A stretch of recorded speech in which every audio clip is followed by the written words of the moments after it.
hi, what's going on? I know. I see your text message. I'm like, okay, she gonna come in. Okay, all right. So how you feeling? I'm good. How are you? I'm great. I love that top. Oh yes, you is bringing it, and your hair. Yes, girl. Where you get that top from? My best friend, she has a boutique. It's called Soigné Vogue. She has an online, so it's all online. You order, and she has it shipped to you, or she can, depending on how far you stay, she can have it delivered. Oh, that's So what's up. Okay. yeah, What you say his now, name is? her site is it's www.soignevogue. So Soigné is spelled Soigne, Okay. boutique.com.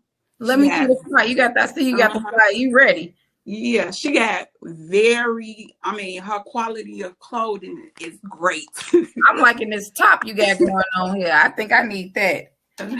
Yes, honey. Bring it all. Okay. So let's go to you. Okay. So your first question is, okay, so God forbid something was to happen to your mother and she falls sick and was not able to fully take care of herself. Would she be able to come and stay with you, or will you give her extended care in her own home? For me, if that happened, I'm going to take care of my mother. Whether I have to make some arrangements as far as paying someone, to come in to help with the care until I'm able to do so, because I know, we all have our own things going on with our own family as well. But me personally, I'm going to take care of my mother. Okay. Um, the song by Tupac, Dear Mama, that's me all day long. I can't pay you back, but I can definitely show you much appreciation on the sacrifice that you did for me. So yes, I will definitely take care of my mom. Okay, so you'll bring her into your house and fully take care of her?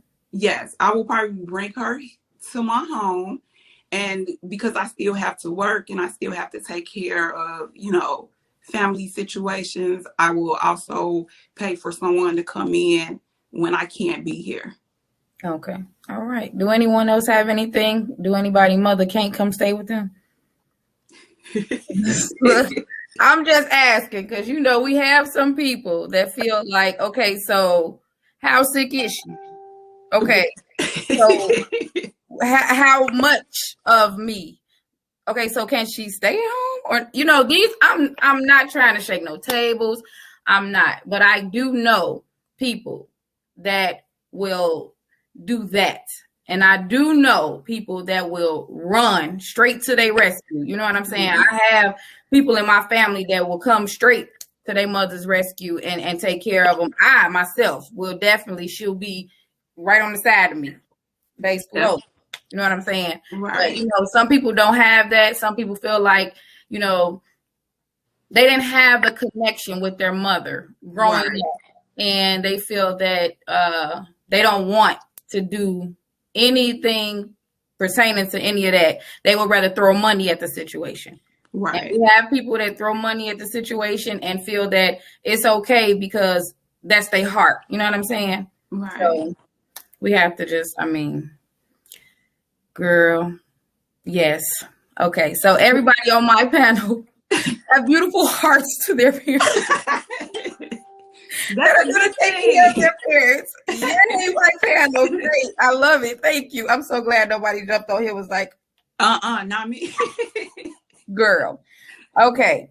So your next question is, because you are a beautiful single mom of a 17-year-old young man, Black, um, do you feel that you and your child's father should have the talk with him about the police, or do you feel that he should have it just with the father? I feel we both should have that conversation with him, because what I don't know, like, I'm not out in the street like that, but as far as the stuff like getting pulled over by the police, what you should do when you get pulled over, I can have that type of conversation, with him. But with his dad can go into detail as far as with the streets and, you know, other things that go on. So I feel that we both should have that conversation. I do think that he's probably much more comfortable talking with his dad as far as the police things, because it seems like it's just our young men that's kind of, even though these girls is a little rough now too, the guys, you know, they go through much more. So I feel we both should have that conversation, though I feel he'll be more comfortable with his dad having a conversation. But I feel we leave the door open and he can talk to either one. So okay. So did you guys have that conversation already? we did. How old was he? At that time, he was probably a lot around 10 because a lot of stuff was going on and he didn't know. He kept saying, well, can you really trust the police? You know, so he had started to ask those type of questions where I was looking at it like, yeah, you can trust the police. And my son father, like, just because you have family members that's police officers, everybody is not the same. So you can't just tell him, yeah, he can trust the police. You have to, you know, tell him things, what he needs to do when he comes in contact with the police, because all police ain't good ones, you know. So yeah, he started off really young asking those questions about the police. So he asked the questions at 10 and y'all sat down and talked to him at 10? Or he started, it was about 10? Mm-hmm. He was about 10, and then once he got 13, we had the conversation again with him, because now he's starting to go out and be with his friends and, you know, things of that nature. So, you know, you kind of got to hit on it every so often. I was just about to ask you, how often do you, because, you know, I got all girls and, you know, the talk is a little bit different. You know what I'm saying? Like, I had a talk with my oldest, but it's a different talk, I would say, if I was to have a boy. So how often would you say that you need to reiterate the talk to our young men? Right. So I did it at 10. We did it at 13. We getting ready to do it again, because now he can be charged as an adult if he do anything that's, you know. So now it's time to have that conversation again, which he pretty much knows already because his dad kind of had a background. So he's not new to it. You know, he knows what can happen if you do this. So yeah, we're getting ready to have that conversation again. And then we'll probably have it again, you know, when he hits 21. And then at that point, you know, you pretty much on your own, and, you know, look, let me stay out the way. If this don't look right, let me move around. Because like I tell him, you can't follow up behind everybody. Yes. And all friends, you know, they could be your friends, but some of them can be, but you have to know, look, friend, I ain't with you with that, you know. So if you go do that, I got to leave you. So don't be afraid to speak up. Don't be afraid to tell your friend that's not the right thing. You know, that's not the right thing to do or anything. So he has that mindset already. I could tell that he's more of a leader than a follower. Praise God. Yeah, so that's what's up. Hey, baby. Woo! When it's natural, your mind and your heart be a little bit at ease when it's natural that they have it.